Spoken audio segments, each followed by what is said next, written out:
My girlfriend of 2 years told me I wasn't good enough to meet her family yet, that I hadn't proven myself worthy of their precious daughter. She claimed her parents were too traditional and wouldn't accept me. But when she brought her friend with benefits, Jake, home for Christmas dinner while I spent the holiday alone, I discovered the real truth about her family's standards. So I decided to give her exactly the kind of Christmas surprise she deserved. Hey viewers, welcome to the channel. We are just starting and your support means a lot if you enjoy these stories. Please consider subscribing and help us reach our first 1,000 subscribers. I'm writing this on Christmas night, sitting in my apartment with a bottle of wine and the most satisfying feeling I've had in months. My name is Ryan, I'm 26, and today I finally understood what people mean when they say the truth will set you free. I just wish I'd learned it sooner. Let me start from the beginning, because this story has been building for 2 years, and I need to get it all out. I met Jessica Martinez when she was 24 at a marketing conference in Chicago. She was beautiful, ambitious, and seemed genuinely interested in my work as a software developer. We hit it off immediately, and within a few weeks we were dating exclusively. For the first few months, everything felt perfect. Jessica worked as a social media manager for a boutique marketing firm, and she was good at her job.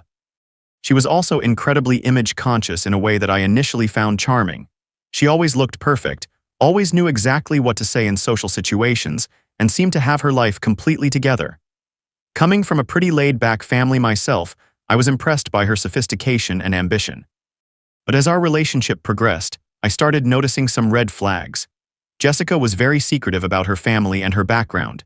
She'd mentioned that her parents, Carlos and Maria Martinez, were both 52 and ran a successful restaurant business, but she was always vague about details. She said they were very traditional and protective of her, which I understood and respected. The first major red flag came about 6 months into our relationship. Jessica's younger brother, Diego, who was 22 and in college, was visiting the city for a job interview. I was excited to meet him, thinking it would be a good opportunity to connect with her family. But when I suggested we all have dinner together, Jessica shut it down immediately. She said Diego was too stressed about his interview and that it wouldn't be appropriate for me to meet him yet.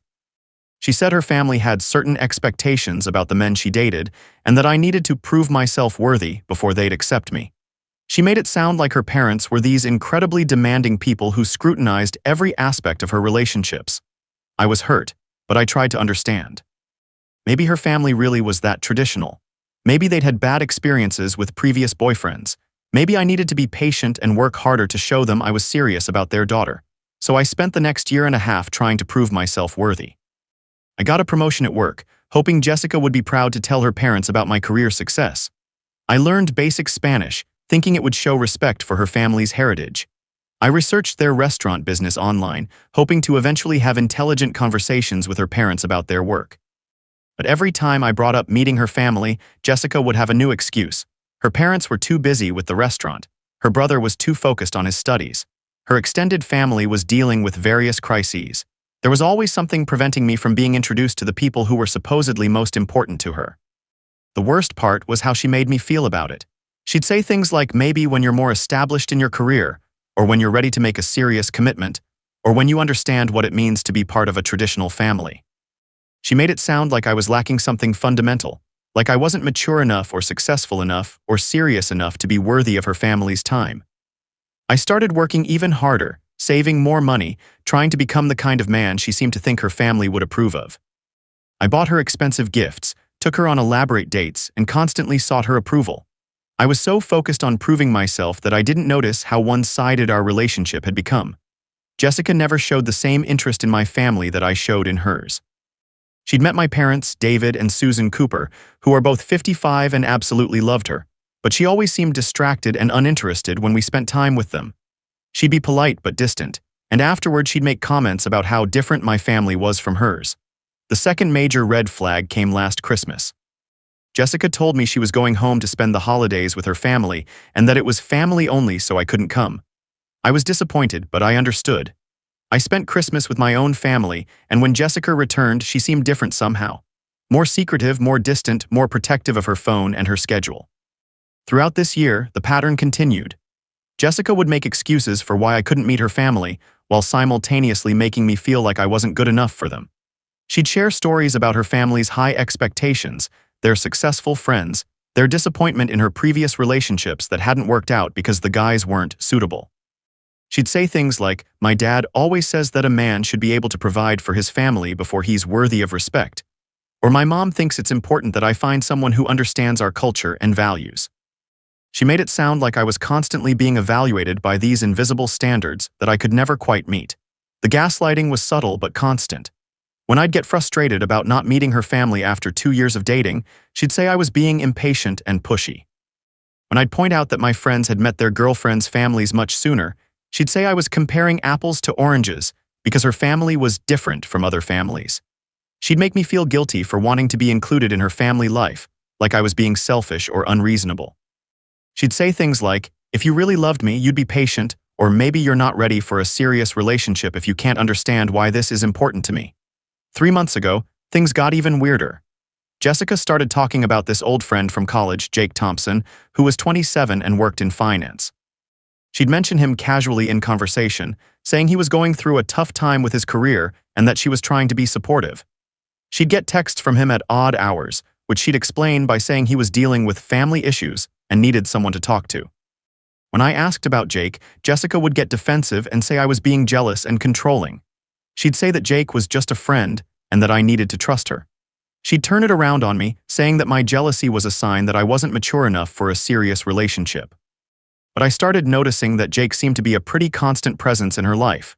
She'd mention conversations with him, advice she'd given him, places they'd gone together for coffee or lunch. When I pointed out that she seemed to spend more time with Jake than with me, she'd say I was being possessive and insecure. The final straw came 2 weeks ago. Jessica told me she was going home for Christmas again, and that this year she was bringing a friend to help her family understand that she was moving in the right direction with her relationships. She said her parents had been pressuring her to bring someone home, and that she wanted to show them she was making better choices than in the past. I assumed she meant me. After 2 years of trying to prove myself worthy, I thought she was finally ready to introduce me to her family. I started planning what I'd wear, what gifts I'd bring, how I'd make a good impression on her parents. But when I brought it up, Jessica looked confused and said she hadn't meant me. She said she was bringing Jake because he was going through a hard time and her family was good at helping people through difficult periods. She said it would be awkward to bring me because her parents still didn't know about our relationship, and she didn't want to complicate things during the holidays. I was devastated. After 2 years of being told I wasn't good enough to meet her family, she was bringing another man home for Christmas. When I pointed out how hurtful this was, she said I was being dramatic and making everything about me. She said Jake was just a friend and that I was being paranoid for thinking there was anything romantic about it. That's when I decided to do some investigating. I hired a private investigator, Marcus Rodriguez, who's 43 and comes highly recommended. I felt terrible about it, but I needed to know what was really going on. Marcus came back to me with information that shattered my entire understanding of my relationship with Jessica. She hadn't been secretive about her family because they were traditional or demanding. She'd been secretive because she was ashamed of me. Her parents weren't these sophisticated restaurant owners with impossible standards. Carlos worked as a manager at a chain restaurant, and Maria was a part-time bookkeeper. They were lovely, hard-working people who would probably have welcomed me with open arms if Jessica had ever bothered to introduce me. But here's the part that really destroyed me. Jessica had been telling her family that I was just a friend who she sometimes hung out with. She'd been telling them that she was single and looking for a serious relationship. She'd been complaining to them about how hard it was to find a good man who met her standards. Marcus showed me social media posts from Jessica's family members welcoming Jake to their Christmas dinner. They were excited to meet Jessica's boyfriend and were posting about how happy they were that she'd found someone worthy of her. The posts made it clear that Jake wasn't just a friend going through a hard time, he was being presented as Jessica's romantic partner. But the most damning evidence was a recording Marcus had obtained of Jessica talking to her cousin, Sophia, who's 26. In the recording, Jessica was laughing about how she'd been keeping Ryan around for security while she figured out her real feelings for Jake. She said I was safe and reliable, but that Jake was the kind of man she actually wanted to be with. She said she'd been using me for emotional and financial support while she worked on getting Jake to commit to her. She'd been telling me I wasn't good enough to meet her family because she was embarrassed by me, not because her family had high standards. The recording was brutal. Jessica talked about how easy it was to manipulate me, how I'd believe anything she told me about her family's expectations. She laughed about how I'd been trying so hard to improve myself, not realizing that the problem wasn't my worthiness, it was her complete lack of respect for me. That's when I realized I'd been living in a completely fabricated reality for 2 years. Jessica hadn't been protecting me from her demanding family, she'd been protecting her family from her embarrassment about dating me. She hadn't been working toward including me in her family life, she'd been working toward replacing me with someone she actually wanted to be with. I spent the next week planning my response. I could have confronted Jessica directly, but I knew she'd just gaslight me and make me feel like I was being paranoid or jealous. I could have quietly ended the relationship, but that would have left her free to continue her manipulation with the next guy. Instead, I decided to give her exactly the kind of Christmas surprise she deserved. I knew Jessica would be posting about her Christmas dinner with Jake and her family on social media. She'd been building up to this moment for months, talking about how important it was to her that Jake get along with her family. She'd probably post photos of them together, talking about how grateful she was to have found someone worthy of her family's approval. So I prepared a little Christmas present for her social media followers. I created a detailed timeline of our 2-year relationship, complete with screenshots of her texts about how her family was too traditional to meet me, photos of the expensive gifts I'd bought her while trying to prove myself worthy, and recordings of her talking about how she needed to find someone suitable for her family's standards. Then I included Marcus's evidence, the social media posts from her family about meeting her boyfriend Jake, the recording of her talking to Sophia about keeping me around for security, and the photographs of her and Jake together over the past few months. I posted it all on my own social media accounts, tagging Jessica and writing a simple caption, "Merry Christmas, Jessica. I hope you and Jake have a wonderful holiday with your family. I'm sure they're thrilled to finally meet someone you're not embarrassed to introduce them to." The response was immediate and overwhelming. Friends who'd been wondering why they'd never met Jessica's family suddenly understood what had been happening. People who'd noticed Jessica's secretive behavior started sharing their own observations. Several of my friends admitted they'd always thought something was off about how Jessica talked about her family. But the most satisfying responses came from people who knew Jessica professionally. Her colleagues and clients started commenting, expressing shock and disappointment at her behavior. Several people mentioned that they'd always thought she was manipulative in business settings, but they'd never realized she was capable of this level of cruelty in her personal relationships. Jessica's phone started blowing up within hours. She called me from her parents' house, screaming about how I'd ruined her Christmas and embarrassed her in front of her family.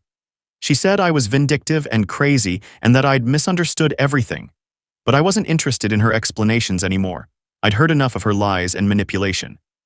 I told her that I was done being her safe and reliable backup plan and that I hoped she and Jake would be very happy together.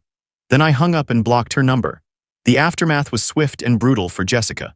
Several of her professional contacts started distancing themselves from her, apparently concerned about her integrity and trustworthiness. Her social media accounts were flooded with comments from people expressing disgust at her behavior. She eventually had to make all her accounts private and delete most of her posts. Jake, meanwhile, apparently had no idea he'd been part of an elaborate scheme to replace me.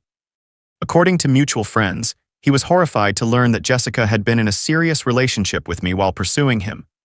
He ended things with her immediately and apologized to me through a mutual friend, saying he'd never have gotten involved if he'd known the truth.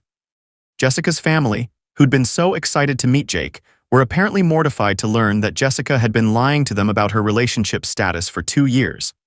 Her mother called me directly to apologize, saying she'd always wanted to meet me and that she was ashamed of her daughter's behavior. It turns out that Jessica's family weren't the demanding, traditional people she'd made them out to be. They were kind, welcoming people who would have been thrilled to meet me at any point in our relationship. Jessica had been lying to everyone, to me about her family's standards, and to her family about the nature of our relationship. As I sit here on Christmas night, reflecting on the past 2 years, I feel a mixture of sadness and relief. I'm sad that I wasted so much time and energy trying to prove myself worthy of someone who never respected me. I'm sad that I let Jessica convince me that I wasn't good enough, that I needed to change myself to be acceptable to her family.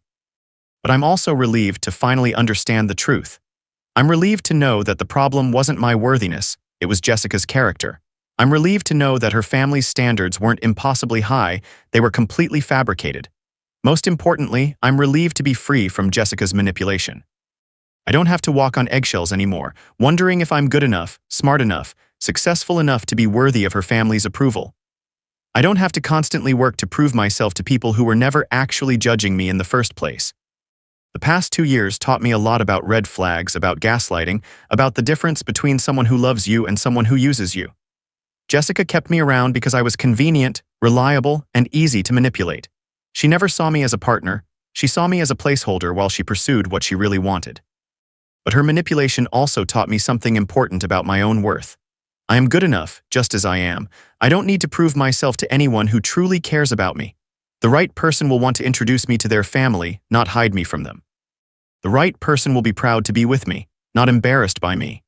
Jessica may have wasted 2 years of my life, but she also taught me valuable lessons about self-respect and boundaries. I'll never again accept being treated as a secret or a backup plan. I'll never again try to prove myself worthy of someone who's already decided I'm not good enough. And I'll never again ignore my instincts when something feels wrong in a relationship. The red flags were there from the beginning. I just chose to ignore them because I wanted to believe Jessica's version of reality. Tonight, I'm grateful to be alone rather than in a relationship built on lies and manipulation. I'm grateful to know the truth, even though it hurt. And I'm grateful to have finally found the courage to expose Jessica's cruelty rather than continue accepting it. This Christmas, I gave myself the best possible gift, my freedom from someone who never deserved my love, my loyalty, or my efforts to prove myself worthy. And that feels better than any expensive present Jessica could have given me. The truth really has set me free, and I've never been more grateful for that freedom than I am tonight.